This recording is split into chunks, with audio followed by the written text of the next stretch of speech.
Mumbai police की van के ठीक सामने एक महिला हाथ आगे करके इस तरह से एक खड़ी है और उसका एक वीडियो और फोटोग्राफ्स काफी वायरल हो गया है। और आखिर वो कौन है, वो महिला क्या कर रही थी शिवाजी पार्क पर, क्यों प्रोटेस्ट में हिस्सा लेने आई थी, ये सब उन्हीं से जानते हैं। इस वक्त हमारे साथ रिया खुद मौजूद हैं। रिया, सबसे पहले आप मतलब कैसा लग रहा है? पहले तो सब लोग सुपर वुमन से लेके मतलब बहुत कुछ आपको बोल रहे हैं, क्या क्या कह रहे हैं? मैं सुबह 5:30 बजे सोई हूँ क्योंकि वो सब प्रोसेस करने में मुझे काफी वक्त लगा। मुझे खुद अंदाजा नहीं था ये मैंने क्या किया है उस वक्त, क्योंकि मेरी तो आदत है, मेरी आवाज बहुत बुलंद है मेरी थिएटर की वजह से, तो जहां भी गलत होता है मैं अपनी बुलंद आवाज लेकर पहुंच जाती हूँ। तो उसकी वजह से मुझे नहीं लगा था मैंने कुछ एक्स्ट्रा ऑर्डिनरी किया है, बट जब 10 बजे 9 बजे से मुझे सारे मैसेजेस आने लगे तो थोड़ा थोड़ा ऐसे हिट होने लगा कि क्या ओके ये मैंने कुछ किया है। तो 5-5:30 बजे तो मैं सोई हूँ और उसके बाद उठ के जो it's very overwhelming, I am very humbled also at the same time कि बस मेरा छोटा सा हाथ है, किसी पॉलिटिकल पार्टी का नहीं है, एक सिटीजन ऑफ इंडिया का है। तो वो जो हाथ है वो जो सरकार पर इतना भारी पड़ा है कि वो हम सब रियलाइज कर रहे हैं, तो अंदर से गदगद फील हो रहा है।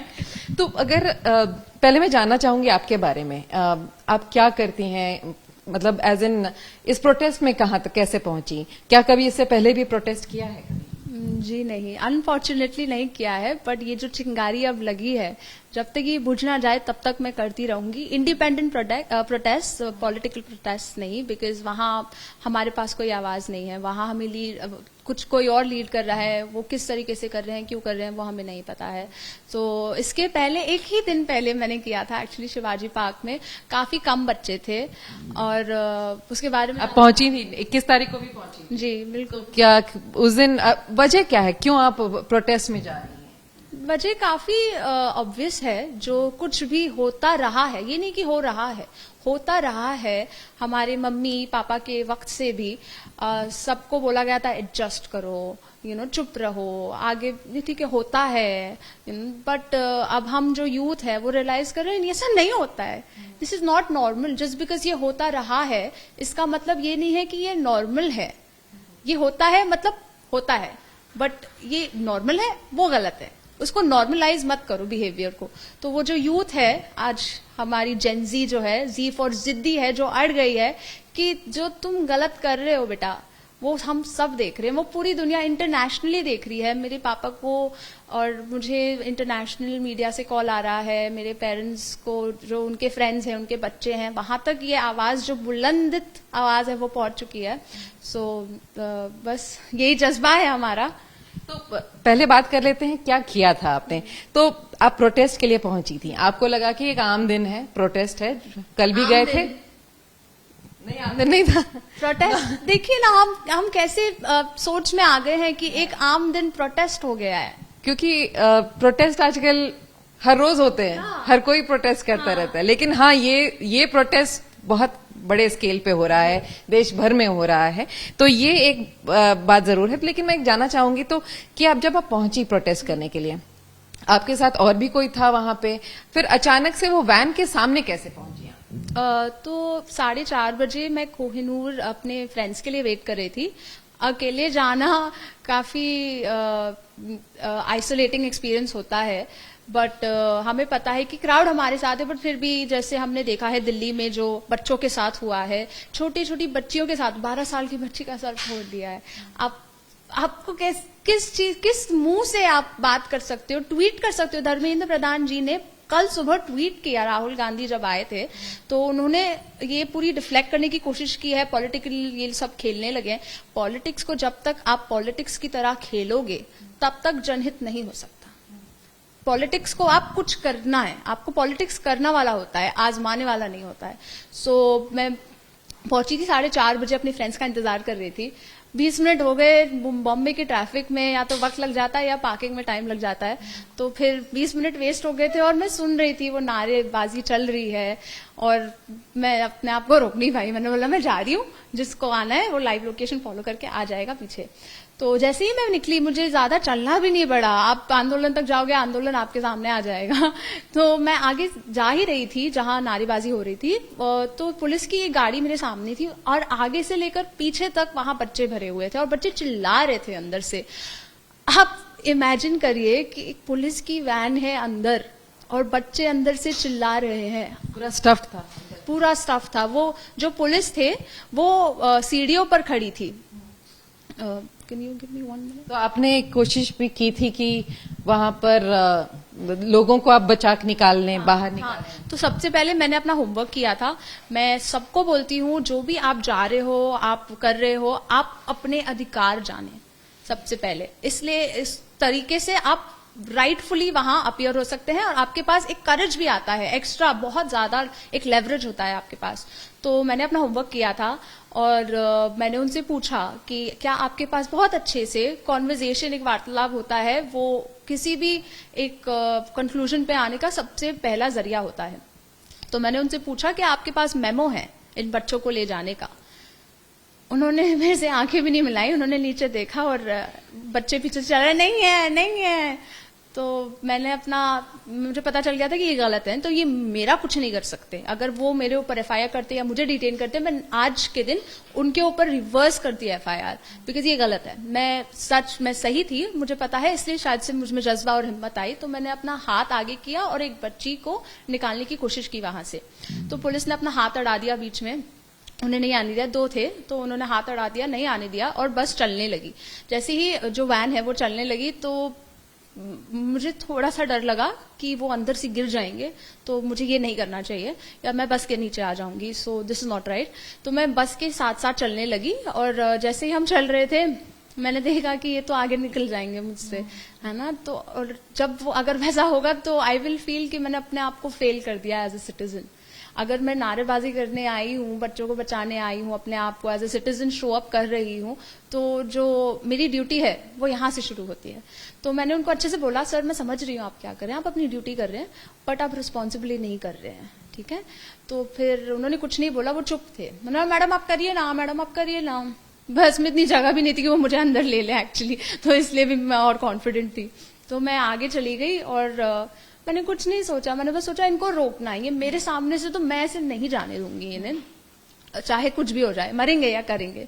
तो मैं आगे खड़ी हो गई और अगर आप कॉमन सेंस यूज करेंगे तो आप रास्ते पर हैं, पीछे ट्रैफिक हो रहा है, तो आप तो हमारे लिए हो ट्रैफिक, आप ये सब भी मैनेज करने आए हो, तो उनको मैनेज तो करना ही पड़ेगा। लेकिन उन्होंने डराने की कोशिश नहीं की जब आप सामने खड़े थे वहां पर?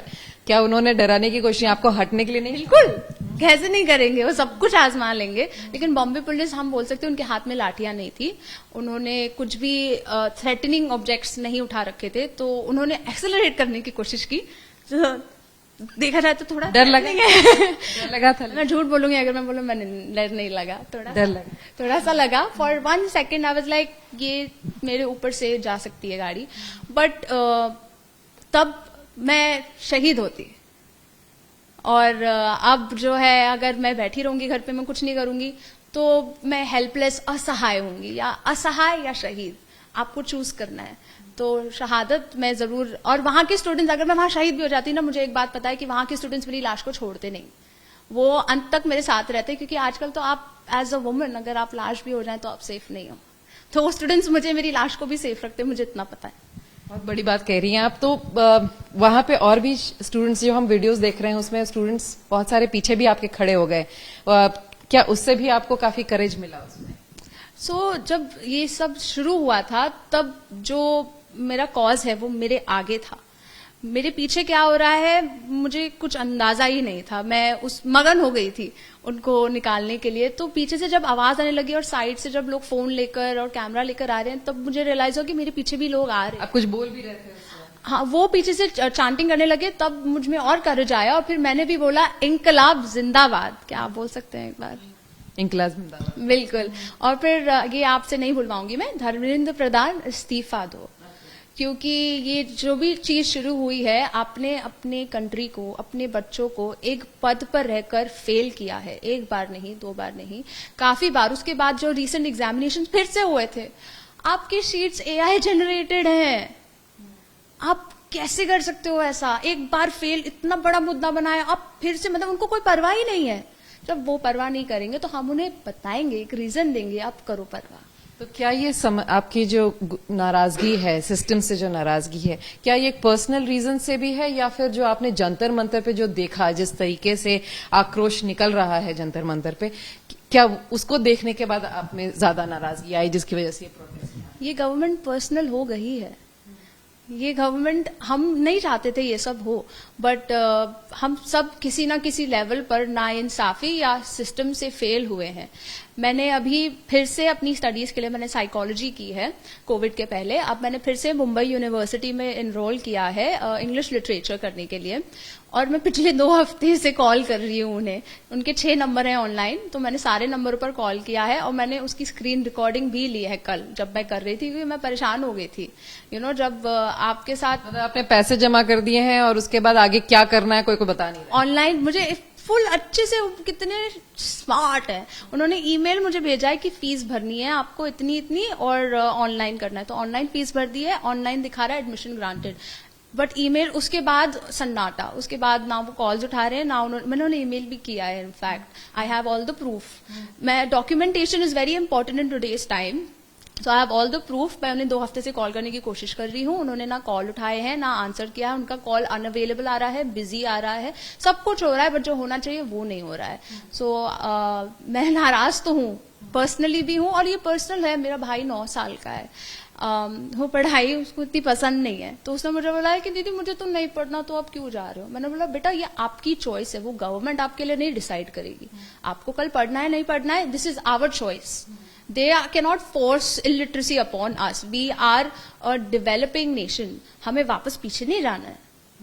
तो जब आप ये प्रोटेस्ट में हिस्सा ली, जब आप ये वीडियोस वायरल होने लगे, तो सबसे पहले मैं जानना चाहूंगी कि आपके फैमिली का रिएक्शन, फ्रेंड्स का रिएक्शन क्या था इसमें? इसके इमीडिएटली बाद जब वो रिलीज हो गए थे बच्चे, 40 मिनट तक ये सब चला था, तो बच्चे रिलीज होने के बाद हमने सेलिब्रेट किया, सब मेरे पास आए, baddie and all, baddie in the sense कि आप दिखते भी अच्छे हो, आप करते भी अच्छा हो, तो thank you everyone for that. तो हम दूसरी तरफ गए ज्वाइन करने। मैंने पापा को फेस टाइम किया कि मैंने पापा को दिखा रही थी। मेरे पापा परसों जब हो रहा था ना, तो मेरे पापा से मैंने बोला पापा कैंसिल हो गया है, वो कैंसिल, उन्होंने परमिशन वापस अपनी ले ली थी। बताओ, अपने खुद के वर्ड्स पे नहीं रह सकते वो, तो परमिशन वापस ले ली थी। तो पापा ने बोला अच्छा फिर भी जाएंगे तो तुम चली जाओ। परमिशन किस चीज की? प्रोटेस्ट करने की परमिशन उन्होंने वापस ले ली थी।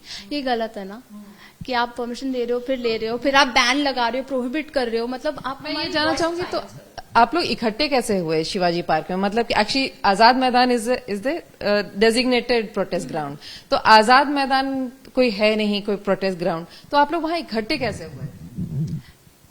सोशल मीडिया सोशल मीडिया पे हम एक दूसरे को फॉलो करते हैं। Students have been constantly in touch with each other. We know कि I am sorry to say this is not personal to you, but हमारे बड़ों ने हमें फेल किया है, so we have to stick together. So मैंने सुबह story भी डाली थी, शिवाजी पार्क पे हम सब मिलेंगे, और हमें पता है कि 21 को भी शिवाजी पार्क में हम मिल रहे थे, तो 23 को जो है बैन शुरू होता है। तो सब में वो जो अंदर का भारतीय था, एक पेट्रियट था, उसने बोला था कि 22 को कुछ तो करना है, तो सबको कुछ तो करना था।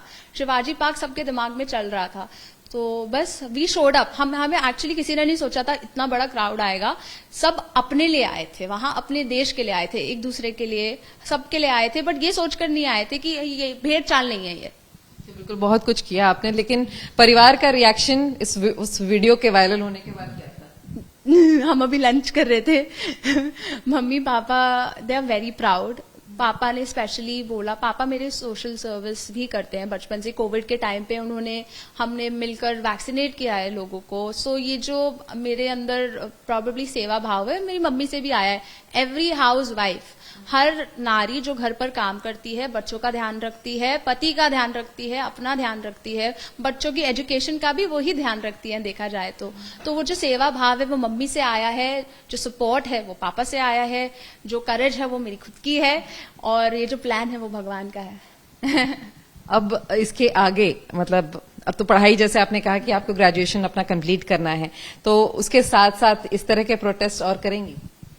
अगर होंगे तो जरूर, बट मैं एक बात सबको बताना चाहूंगी, we have to play it by the books. वो कभी भी ये हमारे ऊपर पलट सकते हैं। वो ऑलरेडी कर रहे हैं, वो प्लांट कर रहे हैं चीजें ताकि हमें फॉल्टी करार कर सके। बट जो एक इम्पॉर्टेंट वर्ड है इस सारे प्रोटेस्ट का, वो है पीसफुल। हम सब बोल रहे हैं peaceful protest, peaceful protest. Government नहीं बोल रही है पीसफुल प्रोटेक्शन, नहीं, वो गलत कर रहे हैं, वो उनको भी पता है।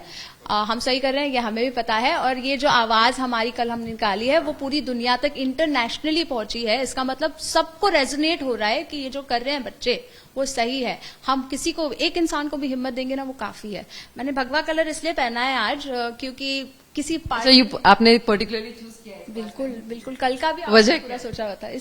इसकी वजह ये है कि किसी पार्टी ने खरीद नहीं लिया है कलर। किसी बार मैं नाम नहीं लूंगी, बट हम सबको 2-3 पार्टियां हैं ऐसी, एक नहीं है। सो उन्होंने खरीद नहीं लिया। ये हमारे तिरंगे का कलर है, जो सबसे पहला कलर है, जो हमें बोलता है करेज, जो हमें देता है सैक्रिफाइस। अगर आपको करेज चाहिए, अगर आपको कोई सही चीज करनी है, तो आपको अपनी कंफर्ट को सैक्रिफाइस करना पड़ेगा, स्पिरिचुअलिटी। तो अगर सिस्टम नहीं बदलता है तो प्रोटेस्ट जारी रहेगा। बिल्कुल, आप भी हिस्सा लेती रहेंगी बिल्कुल, और इसी तरह से डिटेनीज को छुड़ाती रहेंगी। बिल्कुल। मैंने 21 को भी उन्हें छुड़ाया था, तो मैं तो हाथ पैर मारूंगी अगर वो मेरे पास आए, बिकॉज कोर्स नहीं कर सकते वो हमें। बट अगर करते भी हैं तो मैं अंदर से लड़ूंगी और मैं उन्हें रिवर्स खेल के उनके ऊपर FIR करूंगी।